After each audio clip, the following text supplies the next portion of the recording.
বন্ধুরা, আজকে আমরা যে ওয়েব সিরিজটি রিভিউ করব সেটি হলো American horror science fiction web series from.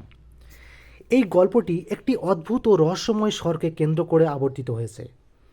যে মানুষই এই শহরে ভুল করে প্রবেশ করুক না কেন, তারা আর কখনো ফিরে যেতে পারে না। সকল রাস্তা ঘুরে ফিরে আবার সেই শহরেই ফিরে আসে। শহরটিতে দিনের বেলা সব কিছু স্বাভাবিক মনে হলেও রাত নামার সাথে সাথেই শুরু হয় আসল আতঙ্ক। জঙ্গল থেকে একদল ভয়ঙ্কর রক্তপিপাসু ও দানবীয় প্রাণী বেরিয়ে আসে, যাদের দেখলে হাসি খুশি মানুষ মনে হলেও তারা ভেতর থেকে একদম হিংস্র।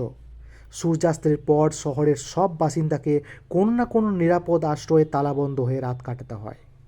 শহরের লিডার শেরিফ বয়েড স্টিভেন্স একদল পাথর আবিষ্কার করে, যা এই ঘরের দরজা বা জানালায় ঝুলিয়ে রাখলে সেই দানবেরা ঘরে প্রবেশ করতে পারে না।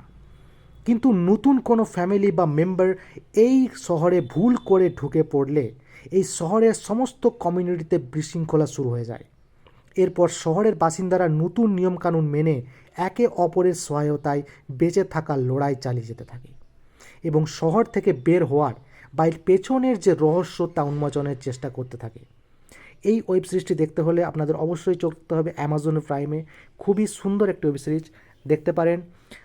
4টে সিজন এই ওয়েব সিরিজের এখনও পর্যন্ত রিলিজ হয়েছে। আর এরকম আরও ওয়েব সিরিজের রিভিউ এবং নতুন নতুন রিকমেন্ডেশন পেতে হলে আমার চ্যানেলটি অবশ্যই ফলো করতে হবে, সাবস্ক্রাইব আর লাইক। Thank you.